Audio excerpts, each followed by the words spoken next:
Yo, what's up, everybody? I'm doing another options video for you guys. In this video, we're gonna go over some trade recaps, but first, I want to go over what options actually mean and how they move because I've been getting a lot of questions for people that are just starting out trading options and all that stuff. So I'm gonna go over that first. If you already know what all this stuff means and you're pretty knowledgeable in options already and are just looking for the strategy and stuff like that, then you could skip this part. But this is mostly for the beginners that are just starting out and just some quick tips and knowledge how they work, stuff like that, and how they move. So the first question you would ask when you are first starting to trade options, you're going to be asking, what is an option and how do they move? So an option is simply a contract that gives you the right, but not the obligation to buy or sell stock at a set price before a specific date. So a call option means you're betting the price to go up, and a put option means you're betting the price to go down. And they move based on three things, which is direction, speed, and time. If you want to know how they move and trade options like a professional trader, you have to understand the Greeks. These tell you how your contract's price changes, and it's very, very important to know what these mean and how they work. The first one is the delta on your contract, and this is like your speedometer. So it tells you how much your options price changes for every $1 move in the stock. And if your delta is 0.50, you make 50 cents for every $1 move on the stock. And the second Greek is theta. This means time decay. Options lose value every single day, even if the market doesn't move. So you don't want to fight theta. This is probably one of the most important and one of the most killer Greeks when it comes down to options. The third one is going to be Vega.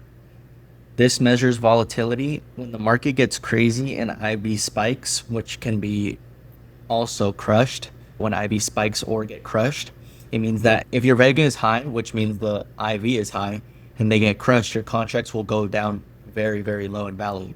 It'll be like, you could say 70%, 80% IV, right? And then they come down to 10%. Your options are getting IV crushed. And vice versa. Say your IV is 11% and it goes up to 70 or 80%. Your contracts are getting IV spiked, which is good. Vega shoots your options value up even before the stock moves.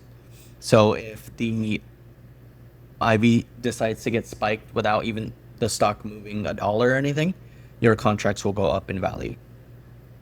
And the last one is going to be gamma. This is your accelerator. It measures how fast your delta changes when a massive breakout happens. Gamma is what turns a good trade into a life-changing trade. So hopefully that helped you guys. And also a reminder, options aren't gambling when you know what the math is. So if you master the Greeks, manage your risk, and let the market pay you, then you'll be perfectly fine. And now we can actually go into the trade recaps. So let's go over this first one. I took this call on Amazon yesterday at 6:40 on this line right here. You can see on the 5-minute chart. And this was about a 50% trade. And I'm going to go over these trade recaps because yesterday was a very, very good day for me, percentage wise, and just on the challenge and everything. And just the trades we took were literally perfect. You can see right here, look at the 5-minute chart. Remember, I always take my entries off of the 5-minute. My indicators I use are VWAP and the 9 EMA, as you guys know, if you guys have been trading the strategy with me. So we can see here, Amazon closes very thin on the 5-minute candle, but it is above VWAP and above the 9 EMA. Respecting both of these, we can see that Amazon had a 246.75 level right here, which is support. Mark that out. Then we have this high right here, of the close before the weekend. And then we have also this high right here at 250.81. Or sorry, it's a little bit lower. 250.69 right here. I just marked these out because I had deleted the lines on Amazon by accident, but I already marked them for you guys. So right here we can see support pretty much held for the whole session. So 247.88 was pretty heavy support. And then if it would have broke this, we would have taken puts. It would have looked good for 246.75. But instead it was holding VWAP, 9 EMA, and this 247.88 level. So we can see that VWAP was respected. Entered calls on this candle. Let me remove this vertical line. Entered calls on this candle. It was a very thin candle, but we got in pretty much at the bottom of it. I don't think this trade went red on us at all.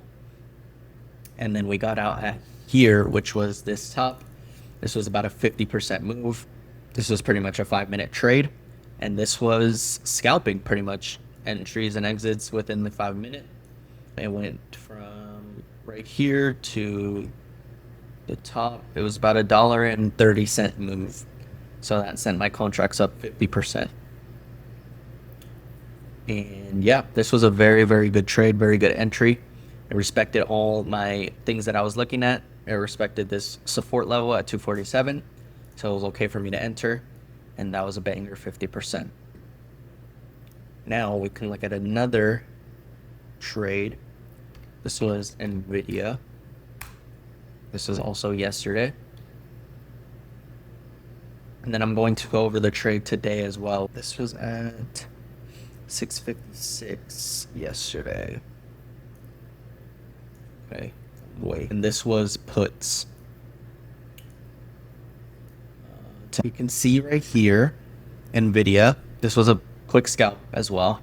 It was from this candle to this candle. You can see NVIDIA came out green. It broke through this 206.58 level that was resistance. It wanted to go to this 208.45. It couldn't get to it. This had now became support. Broke through support, which was the 206.58. VWAP was broken as well. I wasn't looking to short this super low. Just a quick scalp back down to the 9, which was a perfect entry for me of the break of VWAP. It broke VWAP perfectly right here. Entered like halfway through this red candle. Got out at this bottom of the touch, the 9 here. And that was about a 30% move on my contracts. Another quick scalp. We could have held it. It would have went down even lower right here to this 204.63 level, which I said it probably would have went lower. And you might be thinking, oh, well, it's in between both VWAP and the 9 EMA. So when stocks like this come between these, it's either going to break through this VWAP or it's going to break below this 9 EMA. It is okay if you're looking for a scalp as well, if it's coming down through VWAP and looking to touch the 9 EMA. That's a good analysis for puts. And also it helps because it was breaking that 206.58 level, which was support when it had gone over it. So it was okay to short, even though the 9 EMA was this was pretty much like a pullback, right? But you can get it on pullbacks. It's okay to get it on pullbacks. Just be mindful. And I kept myself very, very tight as well. If it would have broke VWAP here, then I would have gotten out. But it didn't. So that was a quick scalp. Very nice trade. And then we entered NVIDIA again. Same contracts, the 2 and 5 puts. And this was at 7:10 a.m. Those right here. Same thing. So you can see this new vertical line I just made. Let me delete this one. Right here. So, again, same thing. Couldn't break back over that 206.58 level. We saw weakness in the whole market as well as with NVIDIA. Couldn't break back over this VWAP. Okay. It was already losing the VWAP. So I'm like, okay, this is probably going to lose the 9 as well. Maybe it bounces back. Maybe it doesn't. Who cares? I'm going to go for a scalp again. Entered on this candle. Same thing. Another thin candle. We got in literally on that line you see right here. Shorted it all the way down here to the 205.28. Let me mark this out right here. So pretend this is like another level. Couldn't recover the VWAP, couldn't recover 206. This is pretty heavy resistance now since it broke down. They don't want to go above it. They don't want to go above VWAP. Perfect entry for me. And that's another 30% on my contracts. And then the final trade that we took was NVIDIA again. This was at 819.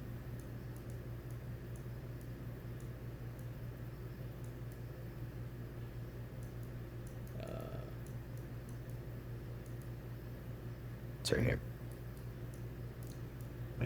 Well, let's call it this one right here. I don't think I had entered on a green candle like that. I think I got it on a red candle. All right. So this was a very quick scalp. I alerted this as well in the Discord to be not go so heavy on it. I got it like in between these. It was at 819, so it was right after this candle closed and right before this candle closed. So I got it literally like in the middle.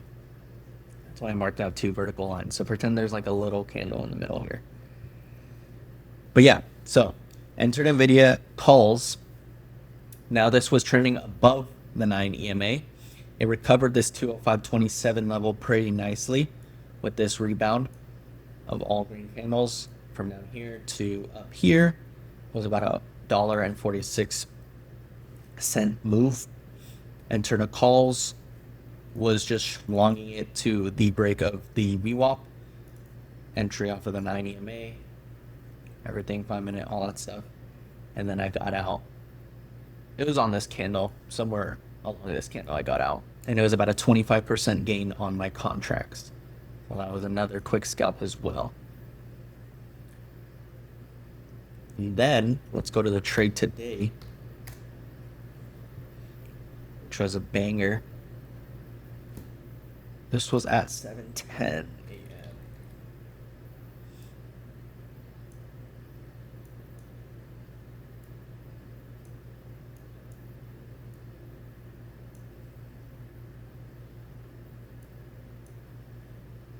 I was like, am I not on the right thing? All on the wrong day. Alright, right here.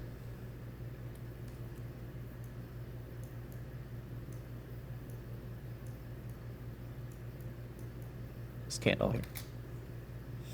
Perfect. Alright. So, we see SPY was going through pre-market pretty green. As soon as market opened, dumped all the way down here to this 244.29 level.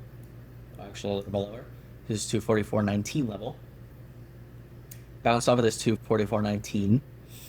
Recovered the 9 EMA and VWAP very, very nicely. I did get out. I was just trying to test it. I only went down like 20% on those contracts. I cut them pretty early. But then I had re-entered on calls again. I was just trying to test out how the market was moving. Today wasn't that good of a day in the market, but we still made money, which was good. But yeah, every time there's like a day that is not too good or I don't think it looks too good, I'm always going to take a very, very light trade to see how everything's moving, see how the contracts are moving, all that stuff. And I'm going to cut it very, very quickly. It could be 10%, it could be 15%, it could be 20%, but no more than that. So I always cut them very, very quickly. Just want to see how the market was moving. For example, I cut those very quickly, and then we made our money back and more with the next trade because it was okay and still valid for that trade. So here we go. Entered 7:47 SPY calls, and at 7:10 a.m. Well, actually, that was the old one. It was right here, this one. At 7:20 a.m. I re-entered. So we got stopped out on this candle. This was my original entry. I got in here, got stopped out literally in the same like few minutes. Or I think it was this candle I entered and then got stopped out on this candle. But still, got stopped out on this candle. This was about a 20% loss. And then I saw it break back over VWAP and and over the 90 EMA. And I was telling everybody, if this loses VWAP, if this loses the 90 EMA, I'm going to cut this short. But I never said I wasn't going to re-enter anything. It was still valid. I was just waiting for a better confirmation. And that confirmation gave me an entry. So we seen it closed cleanly above the 90 EMA, closed cleanly above the VWAP, and then entered on this candle. I got it at the bottom of this candle right here. Entered off of the bounce of the 90 EMA and VWAP. I was waiting for that retest, and then you can see it was a very long wick down, and then it went back up. So I was up about 20% already at this top. This top broke. This 746.22 level broke, which was resistance. Broke the resistance. I was up like 30% here, and then took profit up here at 746.93. About 70% move on my contracts. So that was a very, very clean trade. I waited for the retest off of the VWAP at 9. Waited for confirmation before I got in a little bit heavy. First trade wasn't that heavy, but second trade I went in a little bit more. And yeah, it worked for us. And the whole market was bouncing as well, so it was okay to take calls.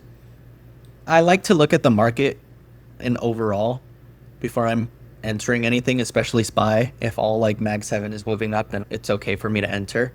If I see some lack of momentum in Tesla, Nvidia, Microsoft, Google, any of those Mag 7 stocks, I kind of stay alert. Not that I don't enter or anything, but I do stay alert because the market can reverse at any time. And especially in a market like this, that's why I'm just looking for scalps. But we did pretty good getting that 70% on those contracts. Yeah. And here pretty much the trades from yesterday. A lot of people wanted me to do a trade recap from yesterday as well. So those trades were very, very clean. And then, yeah, this was the trade recap from today. Hopefully this helped you guys. And I also want to go over some more stuff about options for the beginners, because a lot of people have been asking me like, how do they work? And I'm just starting out trading options. What can I do? How can I find a strategy? Stuff like that. So let's just go over some of that stuff as well. And I've been getting a lot of like people texting me and stuff like that as well. Like, oh, I have a small fort. Is it worth trading options? Is it worth like putting my money into that stuff right now? And what I do recommend you guys, for anybody watching this, if you have a small portfolio and you want to trade options, but you just don't have like enough money to do it, I do recommend you guys just to sit here and learn. Like, if you guys just sit and learn and actually try to understand the strategy and try to understand all the stuff that goes behind it and just how options work in general, that's more valuable than you actually doing it. You know what I mean? Because if you sit here and study it and try to learn all this stuff and then you go into trading options, you're going to go in with a good mentality, a good way of thinking about the options, about what you're doing, and also a good way of not blowing your account or doing stuff like that. Because if you don't understand it, if you don't learn, or if you don't study anything about it and you just go straight to trading options, it's not a good idea, because you can blow your account doing this. But you can also make a lot of money doing this. And this is one of the best ways to compound in a market like this, whether it's up, whether it's down. I know how to make money in any type of market. And that's why I preach options a lot, because it is a very, very good way, probably one of the best ways to compound your money in a market and get it ready for a good market, so then you can put all that money into shares. But at the same time, you have to be very, very careful with this, because you can see I can give you an example. Like, if you take an options call, right, and it goes up 50%, and then your next trade, you take another call or a put or whatever, and you lose 50%. You pretty much just lost all the profit on your trade, and you're back to break even for the day. Rather than if you take a shares position and that shares position goes up 50% on whatever amount of money you have in that shares or in that company, and then your next trade, you get stopped out on the shares, but it's only like a 5% loss on the stock or a 4% loss on the stock, and you're only risking 1% or lower of your account, then that is like way better. The way that I'm saying it is just way better, and it's way less riskier, and you can put way more capital into a stock. Like you can be putting 60 grand, 70 grand, 80 grand into a stock, and it can generate you money with having a very, very tight stop loss and not risking your whole account like that. Imagine putting like 70K, 80K into an options. You have the risk of losing that full 80K. You know what I mean? And it's not to scare anybody. I really do recommend you guys try it. And with my strategy as well, my strategy is very, very consistent. Somebody actually texted me, is like, you do not lose. It's very crazy. Your strategy is extremely profitable. And it is. But it's also because I know how to move around in the market. I can give you guys my full strategy. You guys can literally come over and trade with me. I can hold your hand and do all of it. But it's also up to you guys as well, because you guys are your own people. And some people have different emotions. Some people have a different type of portfolio as well. Like, I can be putting more money than a lot of people. And that's not to talk down on anybody or anything like that. To be honest, I like seeing other people make money rather than me making money. I like seeing everybody benefit from this strategy. And I like to see everybody up on the day. That's just the type of person I am. But also, I want you guys to be careful with trading these options, because they can very much blow your account and rinse you to zero. And you could just be putting in more money. It will become like a gambling habit if you could like portray that in your imagination. It's like a gambling. Like when you go on a Kalshi and you put like a bunch of money. It's kind of like that. If you make it like that. Or it can be how I made it in a consistent way of making money. I was also getting a lot of questions about how can you tell when it's a bad market and when it's a good market while trading options, because it's very easy to tell when you are trading shares. But they've been asking, how can you tell when it's a bad market to trade options? So let me give you an example. If we go back here to on the daily chart of SPY, back in March. February, March was probably one of the worst months to trade in general. So this is literally every day between February 2nd and March 2nd. You can see literally just chop every single day. It would come down, it would go up, it would come down, it would go up, down, up, until it finally fell off a cliff. But you could see this was terrible. And this is a perfect example of how you can tell when it's a bad market.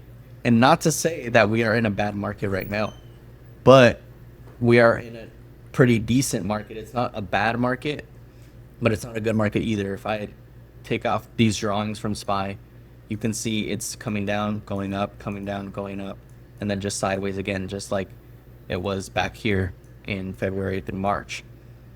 But you can just tell. And you could tell every day from trading that sometimes you're not going to win every trade. And there's a lot of trades that are going to reverse on you. There's a lot of trades that you could literally be looking for a perfect setup. It could be a perfect setup, and it's just not going to hit. And that's okay. That's why we size in on the right positions and all that stuff. And you guys have been seeing how I trade. I trade very, very like safe, but not safe to the point where I'm not putting like any money. I put a good amount of money. I've been putting like 2 to 4K in every single trade that I've been doing. Sometimes I do 1,000 if it's like a swing or if I'm not too confident in it. But I mean, it's been working in my favor. We've been doing really, really good with the challenge. Everybody has been making money, and yeah, it's been consistent. Like, are we in a bad market or are we in a good market? And we're not in either, to be honest, because some days we're doing really good in the market. Some days the market's falling. So it's just very choppy. It's not a market that you can't trade, but it is a market where you can't hold stuff. And that's why we are scalping now. So there's been some trades where we caught 100% or more. And that's just when days are very, very good. And there's a lot of follow through and momentum, whether it's puts or calls, to the upside or downside. But yeah, this market is not very trustable, you could say. But not to say that we're in a bad market or anything. It's just a whatever market. It's not bad or good. It's just decent. So, hopefully this helped you guys. I just want to make sure you guys know that. And keep trading the strategy, keep using it. I've gotten a lot of people that have been making money off of this strategy that are just started using it for this challenge that I've been doing, or for the last one that we've been doing. So it's a very consistent strategy. You can make money in a bad market, in a good market, in a market that's going sideways. We've been doing it since, I don't know when it's started, but we've been doing it since then. So yeah, this is very, very consistent and a very good way to trade options. But if you guys have any more questions, you can leave a comment below. DM me on any socials. I'll make sure to respond to you guys. Hopefully this video was knowledgeable. Make sure to like and subscribe to my YouTube channel. But I'll see you guys in the next video. Peace.